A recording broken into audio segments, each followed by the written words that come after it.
Y le hemos colocado a esta última predicación mis mejores propósitos. Este 2024 está por terminar y muchos, si no es que todos los que estamos aquí, hicimos planes en el 2023, al final, hace un año. Y siempre suele pasar esto. En los últimos 6 años he sido muy cuidadoso y en observar. Y me he dado cuenta que los últimos cultos, tanto de Navidad como de Año Nuevo, no estamos los mismos. Siempre vemos personas diferentes. Y esto nos habla de que tenemos que aprovechar el tiempo que Dios nos da. Hicimos planes y propósitos el 2023 para el 2024, todos. Algunos se hicieron el propósito de no endeudarse en este 2024 y quizás lo hicieron. Otros quizás hicieron el propósito de no desvelarse tanto y ser un poco más cuidadosos de los tiempos de dormir. Sin embargo, no pudieron cumplir ese propósito. Otros quizás se marcaron el propósito de bajar de peso o cuidar la salud y tampoco lograron hacerlo por diferentes razones. Y una pregunta que surge después de ver los propósitos que hicimos en el 2024 para el 2024, ¿cuántos de los propósitos que nos establecimos logramos cumplir? Algunos quizás fueron un poco más espirituales y quizás hicieron el propósito de leer la Biblia durante el año y quizás se iniciaron y no la concluyeron. Pero ¿cuántos de esos planes y propósitos que hicimos en el 2023 para el 24 logramos concretar? Es una buena pregunta que debemos de hacernos, porque sin lugar a dudas vamos a hacer propósitos y planes para el 25, ¿cierto?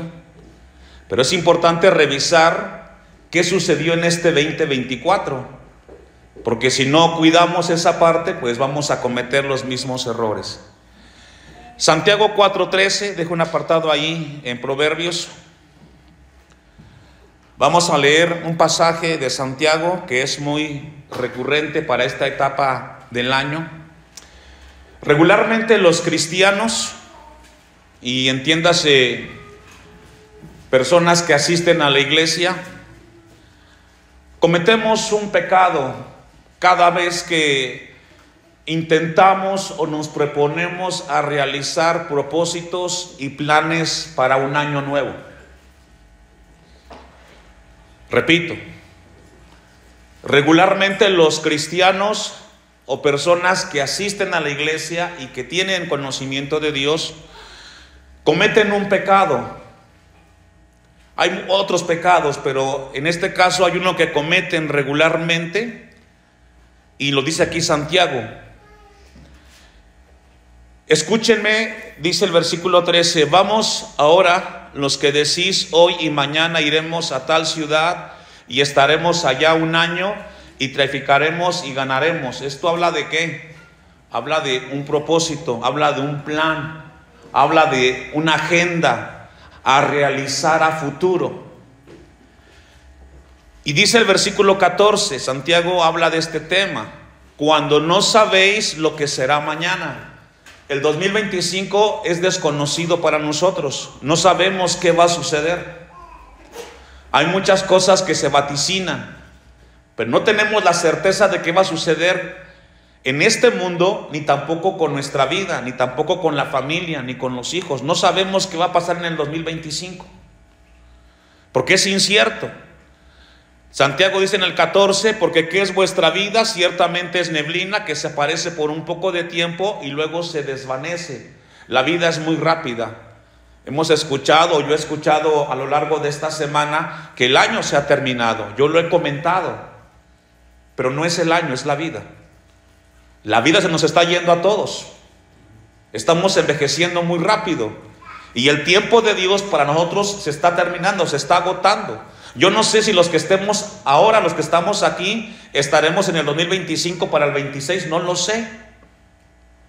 Pero Santiago dice que la vida es como neblina y tenemos que aprovecharlo. Cuando leemos un versículo así, tenemos que ser muy conscientes y darle mucha utilidad al tiempo y a la vida que Dios nos da, porque no sabemos. Y dice el 15, en lugar de lo cual deberías decir, si el Señor ¿qué? Quiere, viviremos y haremos esto o aquello. Y aquí está el pecado. ¿Cuál es el pecado que cometemos cada fin de año, pastor? Es que en los planes y propósitos que nos proponemos, no incluimos a Dios. Ese es el pecado. Seguramente en la familia se reúnen, pláticas en la mesa y dicen, para el 2025 vamos a comprar un carro, vamos a poner un negocio, etcétera. Pero el pecado que cometemos los cristianos es que en esos proyectos que nos trazamos, no está Dios, no está el Señor, no está su palabra. Y cada año que Dios nos concede la vida, repetimos.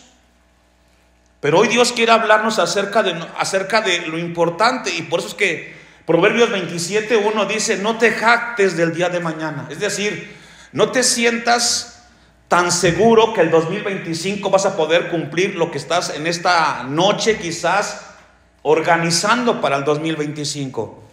Porque eso es orgullo.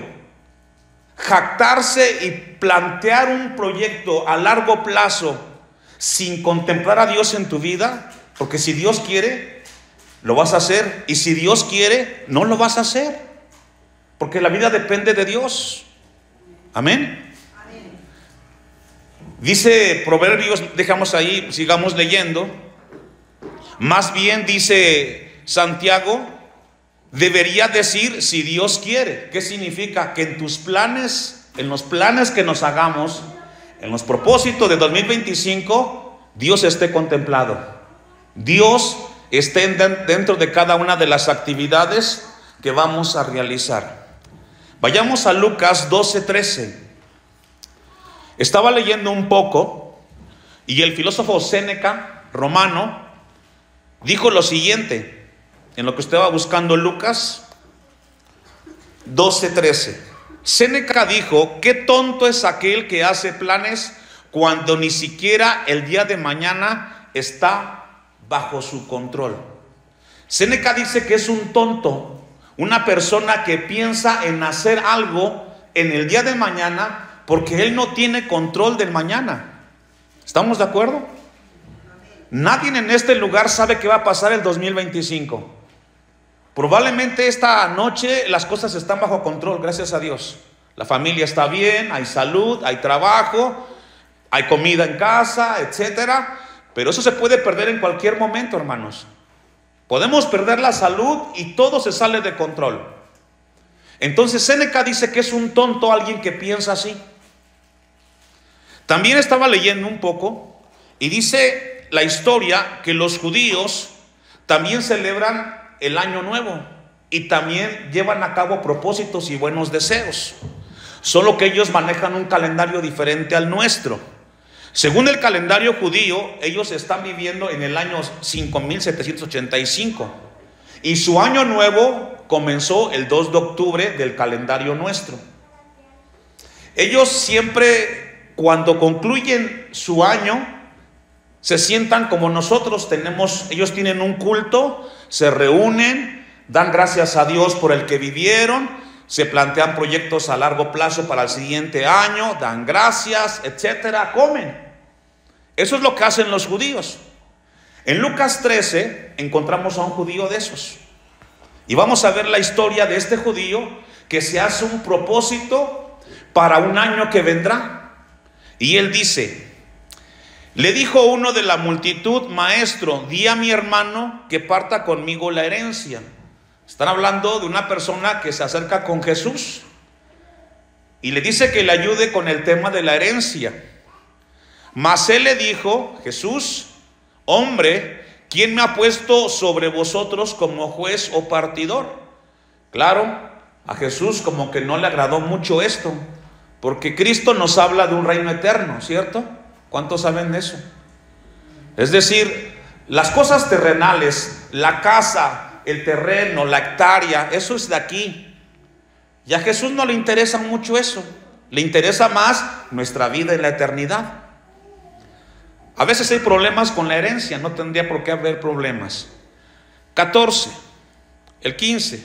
Y él les dijo: mirad y guardaos de toda avaricia, porque la vida del hombre, ¿me ayuda a leer? Hermanos, tenemos que entender este principio. La vida nuestra en esta tierra no consiste en cuánto tienes o cuánto ganas. Eso no marca la vida del hombre, porque al final nos vamos a ir de aquí desnudos como llegamos. No nos vamos a llevar nada, ¿o sí? ¿Qué se va a llevar? Nada.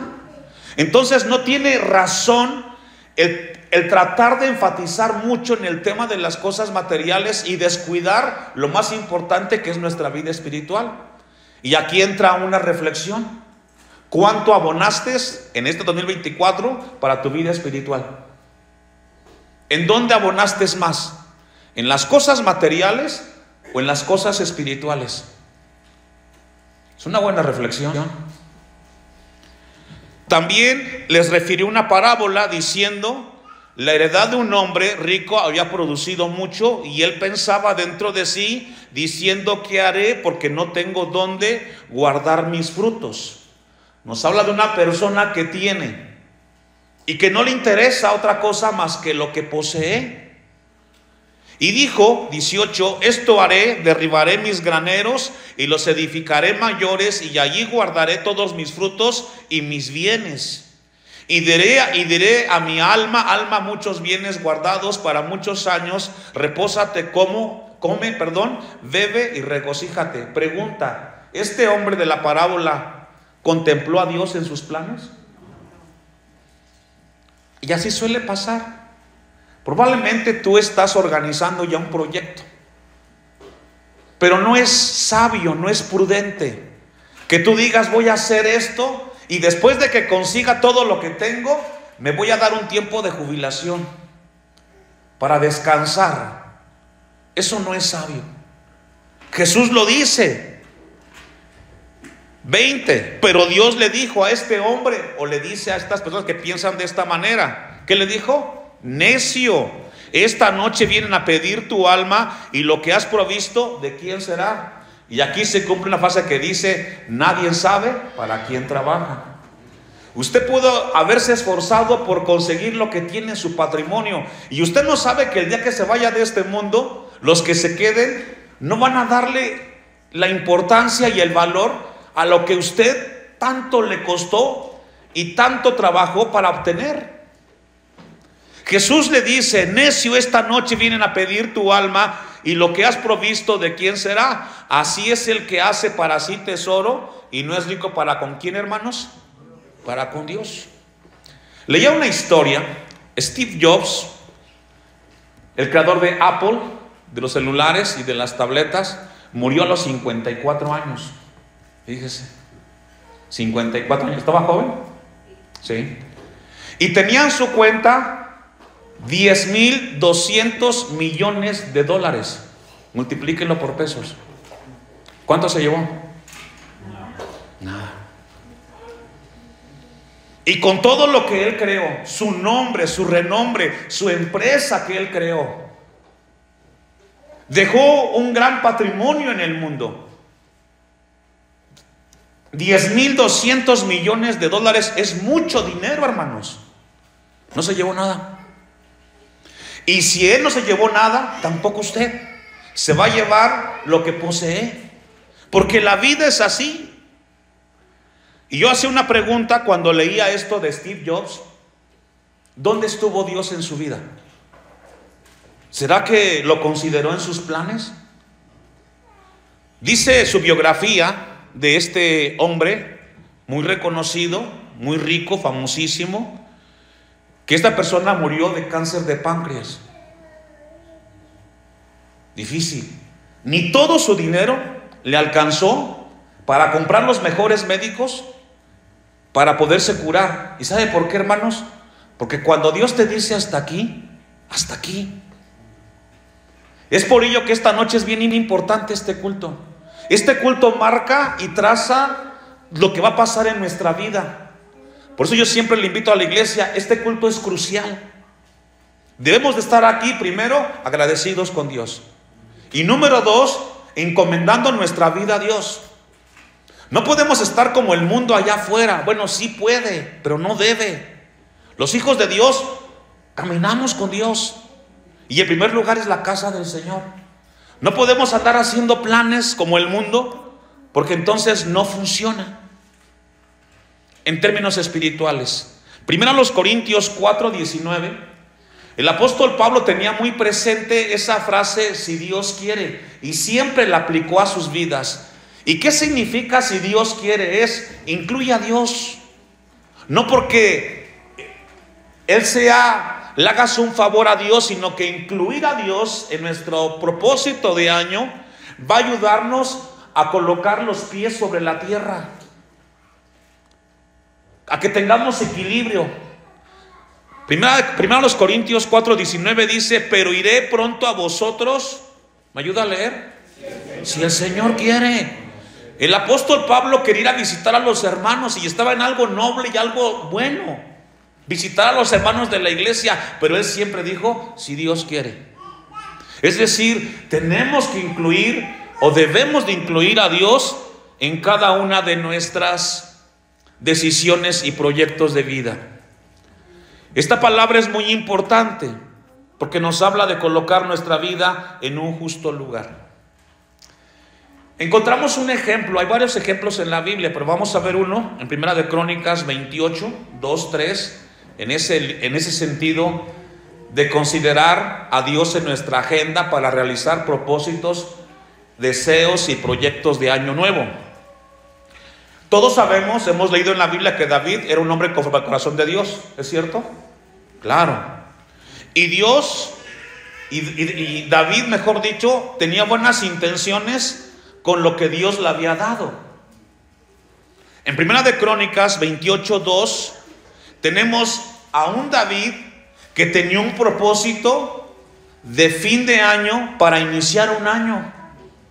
Y vamos a ver qué pasó con eso que él quería hacer. Dice el versículo 2, ¿lo tiene?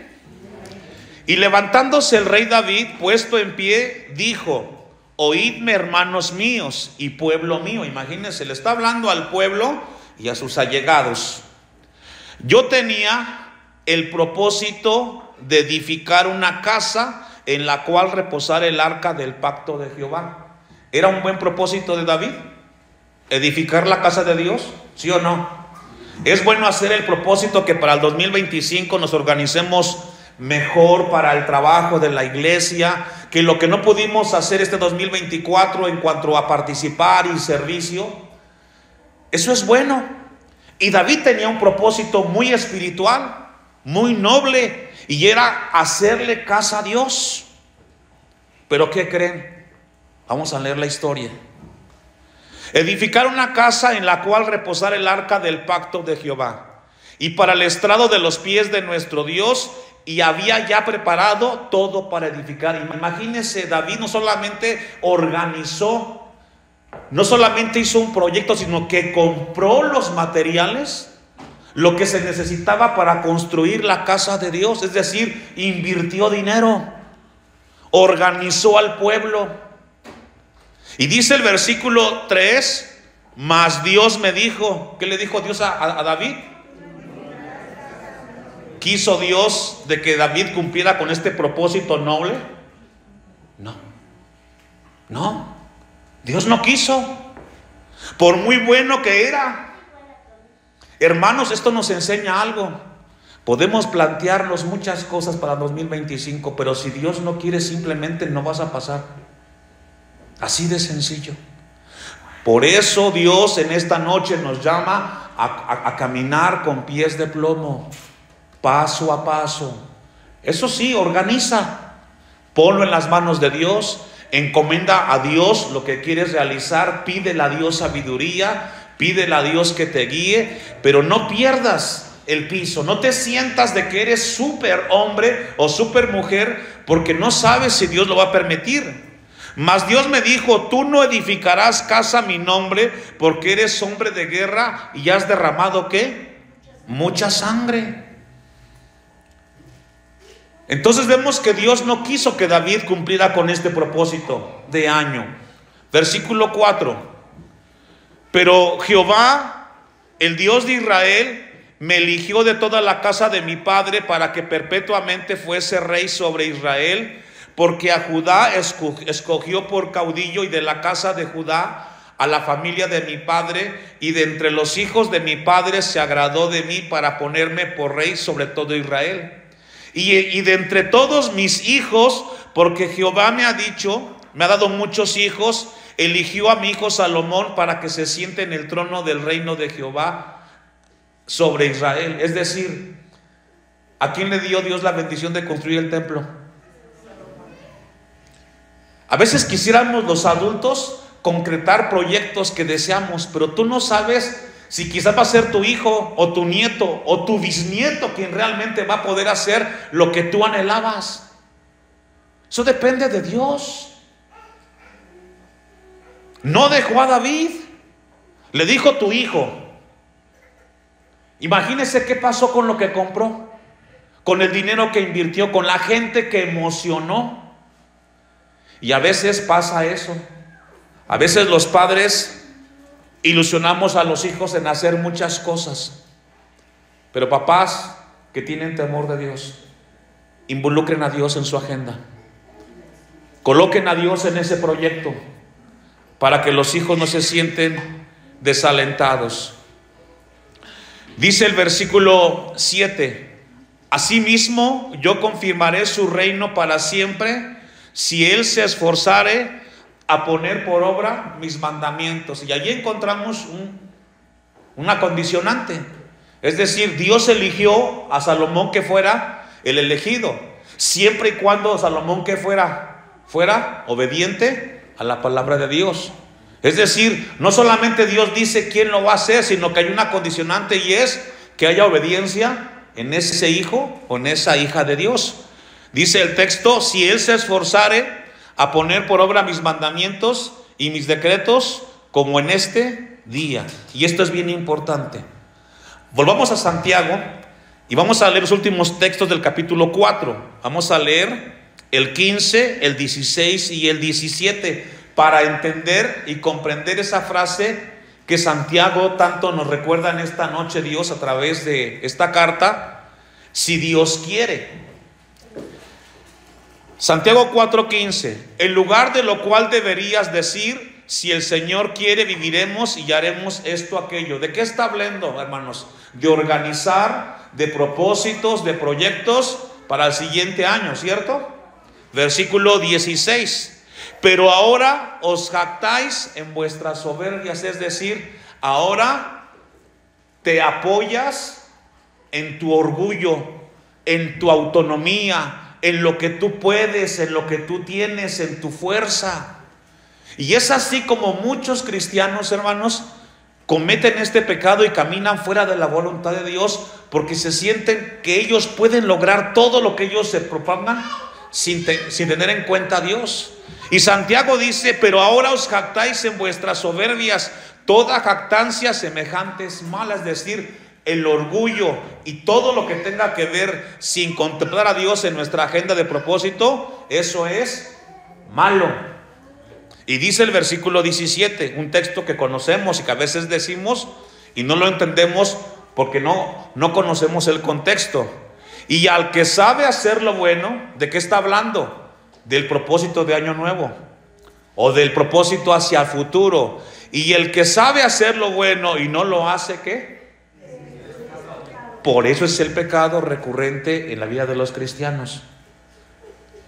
Organizar, trazar, sin contemplar a Dios en nuestras vidas. Encontramos entonces una reprensión y una advertencia de Dios en esa parte de la Biblia. Proverbios 20:18.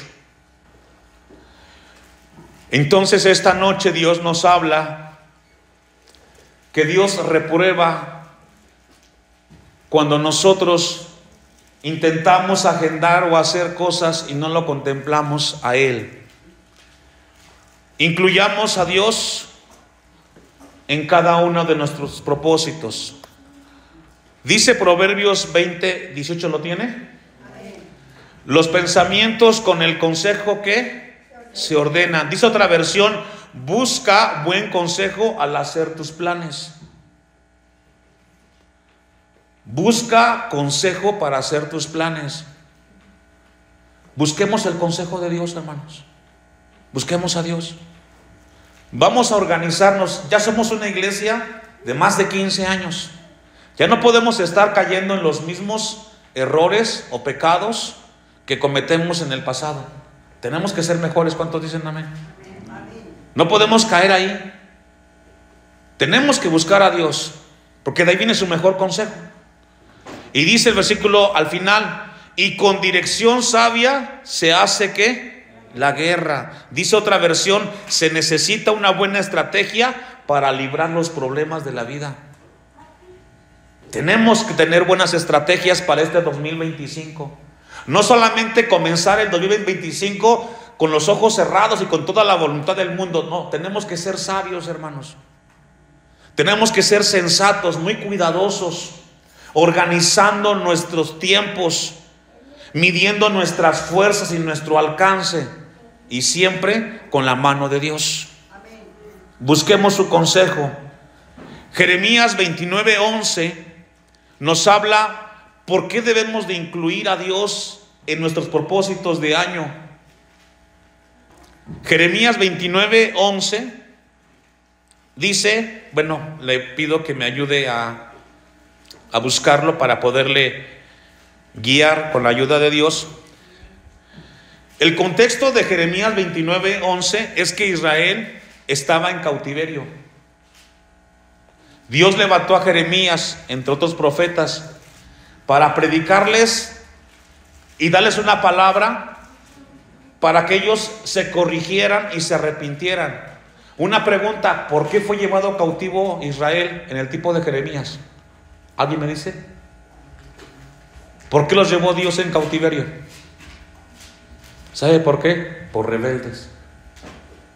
Porque no escucharon a Dios. Quisieron hacer las cosas sin Dios.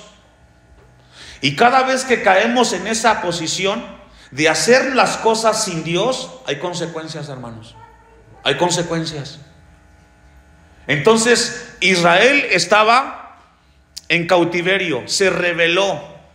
Se volvieron los israelitas no solamente rebeldes, sino que también comenzaron a adorar otros ídolos. Fueron desobedientes con Dios. Ignoraron el consejo de Dios. Y después de eso, entonces Dios los deja que sean llevados en cautiverio. Y cuando estaban allá, en ese sufrimiento, Dios, a través del profeta Jeremías, les dice esta palabra que vamos a leer: porque yo sé los pensamientos que tengo acerca de vosotros. Ellos estaban sufriendo, Dice Jehová: ¿pensamientos de qué? De paz y no de mal, para daros el fin que esperáis. Si alguien está interesado en que tengamos paz, hermanos, es Dios. Si alguien está interesado en nuestro bienestar familiar, personal, emocional, físico, etcétera, es Dios. Más que nosotros mismos. Pero Dios quiere que caminemos con Él. Él tiene pensamientos.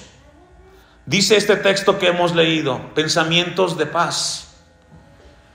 Dicho lo anterior, hermanos, quiero compartir con ustedes dos cosas que dentro del consejo de Dios debemos de realizar para el 2025. Dos consejos.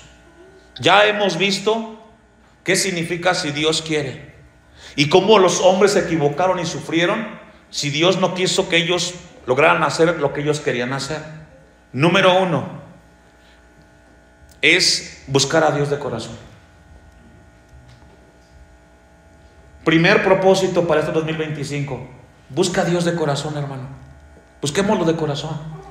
No lo busque porque venga el otro o porque venga el pastor. Véngase usted a buscar a Dios. Busquemos y hagamos las cosas para Dios de corazón sincero. No andemos simulando, porque al final no nos llevamos nada cuando simulamos buscar a Dios.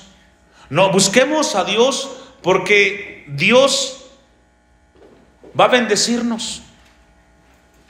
Buscar a Dios de corazón significa caminar con Él. Jeremías 29, 12 y 13. Ahí mismo donde estamos.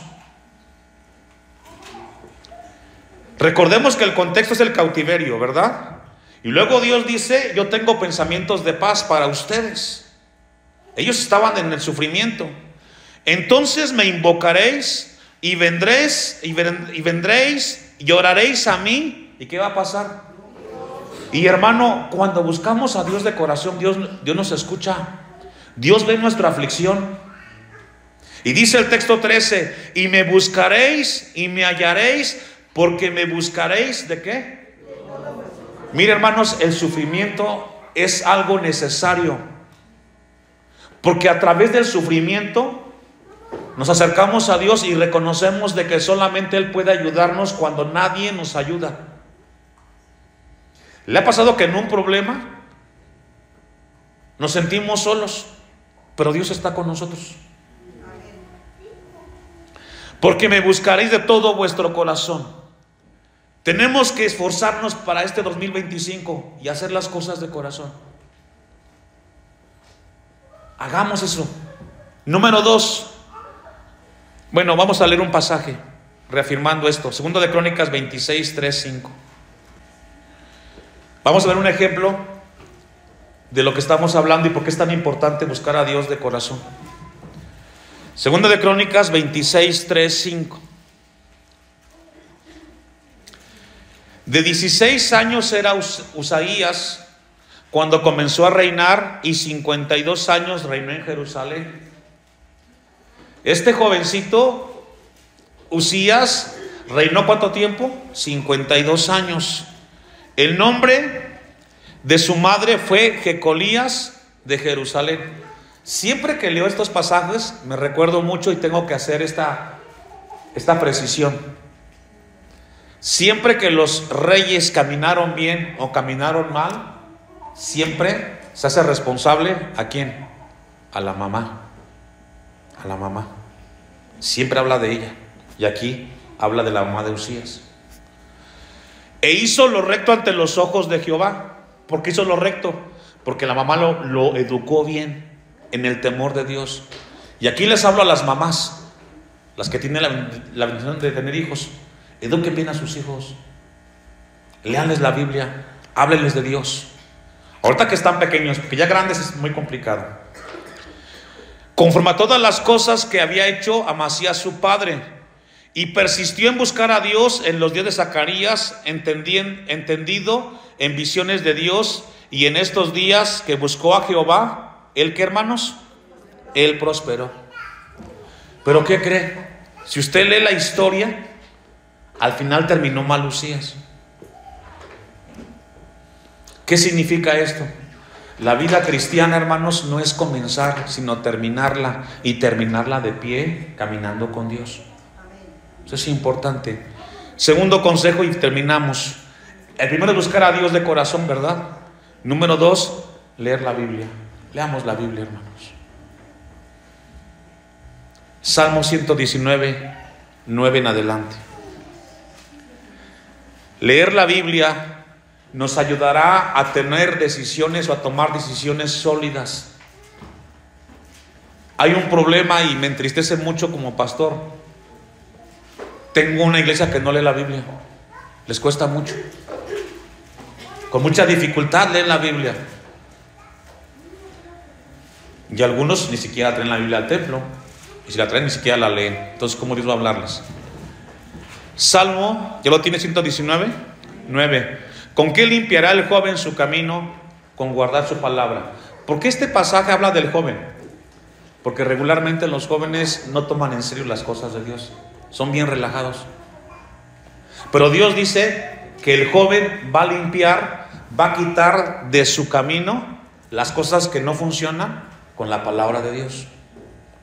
Usted y yo, los que ya somos adultos, nos hemos dado cuenta que hay cosas que si hubiéramos entendido en nuestra juventud la palabra de Dios, nos hubiéramos ahorrado muchos problemas, ¿o no, hermanos? 10. Con todo mi corazón te he buscado, no me dejes desviarme de tus mandamientos. En mi corazón he guardado tus dichos para no pecar contra ti. Leemos la Biblia y vamos a conocer lo que a Dios le agrada y a lo que a Dios no le agrada. Bendito tú, oh Jehová, enséñame tus estatutos. ¿Cómo vamos a aprenderlos? leyendo la Biblia. No hay otra forma. Con mis labios he contado todos los juicios de tu boca, me he gozado en el camino de tus testimonios más que toda riqueza. En tus mandamientos meditaré, consideraré tus caminos, me regocijaré en tus estatutos. ¿Me ayuda a leer? ¿Cómo sucede eso? Solamente si leemos la Biblia, no hay otro. No hay otra forma, hermanos. Las únicas formas para terminar la vida cristiana bien, de pie y sirviendo, es buscar a Dios de corazón y leyendo la Biblia, hermanos. No hay otra. Que este 2025, dentro de lo que tienes proyectado hacer, tengas también este propósito que Dios te habla. Busca a Dios de corazón y lee su palabra.